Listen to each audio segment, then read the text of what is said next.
Salaam nageenyi waaqayyoo fi araarri waaqayyoo lafa jirtaniif iddoo jirtanitti isiniif haa baay'atu isiniin jechuu jaalladha warreen chaanal yuutuubii koo jalatti argamtan lafa jirtaniif iddoo jirtan hundatti nageenyi waaqayyoo fi araarri waaqayyoo isiniif haa baay'atu warra biyya keessas biyya alaattis argamtan kanatti aansuudhaan dogoggora xiqqoo uumee jira dogoggorri sunis viidiyoo namaa yuutuubii kiyya irratti caanuudhaan jechuudha inni immoo akka fudhatama hin qabne garuu dura YouTube irratti dhagaan ture viidiyoo ijoolleen hojjetan irratti yeroo dubbatan dhagaan ture anu waan ta'e emoji dogoggora akkanaa hojjechuu kooti nan gadda garuu osoo hin beeku sin jedha waan ta'e emoji gisee tokko kan gidi namatti fida kanaammoo akkanarraa barattaniif yookiin akkanarraa hubattanii fi akka faayidaa tokko illee hin qabne viidiyoo namaa caanuun yookiin viidiyichi akka nuuf fayyannee boodatti monetaayiz yeroo ta'e appilaayiid yeroo goonu akka nuuf fayyanneedha kanan hubadhe kanaafuu obboloonni kun duuba jirtan immoo obboloonni koo ganaa yuutuubii banachuuf yaaltanis warreen hundi hojjettanii nama dogoggorsa baasaamuu jedhanii viidiyoo koo duraa laatan viidiyoodhuma koo ture amma gidduu kana gahee waan saamoojii diraamaa wayii eenyuudhaan ture garuu kuni dogoggora cimaadha.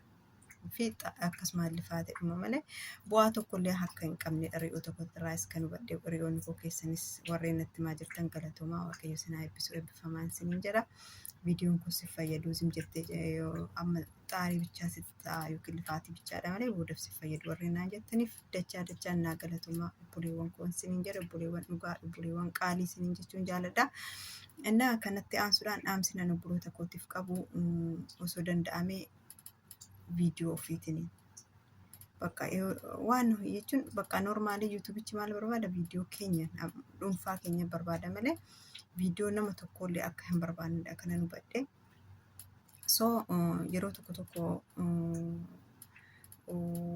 akkamitti akka eenyu hin beekanu anammoo ofii kootuuf gaaffii natti ta'ama akkamittan kana keessatti deebi'ee ofii kiyyaaf dubbadheen ture viidiyoo kana duraa irrattis akka viidiyoo namaa fudhatama hin qabne viidiyoo mataa keenyaa yoo ta'e kan keenya yoo immoo yoo diraamas yookiin namaa tokko viidiyoo namaa san caanuu barbaadnu daqiiqaa takka kan hin guunne sakandii keessa kan ta'u sakandiidhaan kan ta'u viidiyoo san of dura goone deebinee irratti dubbachuudha malee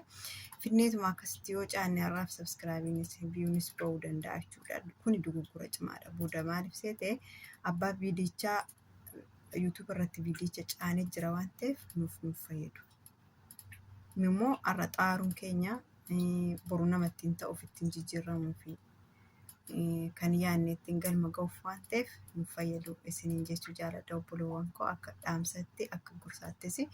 erga xaaruun keenya noollee viidiyoo keenyan xaaruun wayya erga dhamaa'uun keenya noollee viidiyoo keenyan dhamaa'uu wayyaadha editing gochuun baay'ee sa'aatii meeqa akka nutti fudhatu hin beekne waan ta'eef viidiyoo qindaa'u mana yeroo viidiyoo kiyyatti fayyadamuu sanaa wayya ture. Maaliif viidiyoo kiyya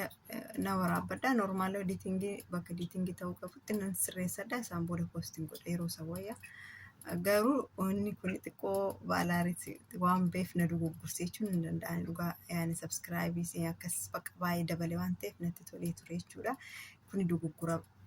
guddaadha dogoggora ammas hin jedhamne maaliif warreen viidiyichaa caannatanii jiru waan ta'eef yuutuub irratti ana na fayyadu jechuudha gabaabumatti bakka anaaf na fayyadu. yuutuubiin naaf fudhachuu hin danda'u maaliif caannamee jira waan ta'eef xawaa tokko yoo xaarte yoo dafqite malee wanti salphaatti argattu hin jiru amma viidiyoo namaa yeroo ani fuudhee ofii kootii dhaqee irratti caanu duraan caannamee jira waan ta'eef viidiyoo namaa fidde waan jedhuuf anaaf monetaayizinaa ta'uu hin danda'u yeroon booda appilaayiid godhutti naaf fudhachuu hin danda'u jechuudha. Warreen akka koo osuma jibbitan ani dhugaa osoo jibbuun ofii kiyya dogoggoratti gale. Osoo dubbadhuun ofii kiyya dogoggoratti galee jechuun hin danda'a. Maaliif baay'een baradhee ture yuutuub irratti seera isaa hundasaa baay'ee maneenyu hordofaa ture jechuudha. Kanaafuu yeroo tokko dhuma beekamu dogoggora hojjechuun sedaan jira dhugaa mana ofirratti arge. Shamarran keenya akka koo mana ormaa keessa teessanii yeroo qabdan irraa daqiiqaa qabdan irraa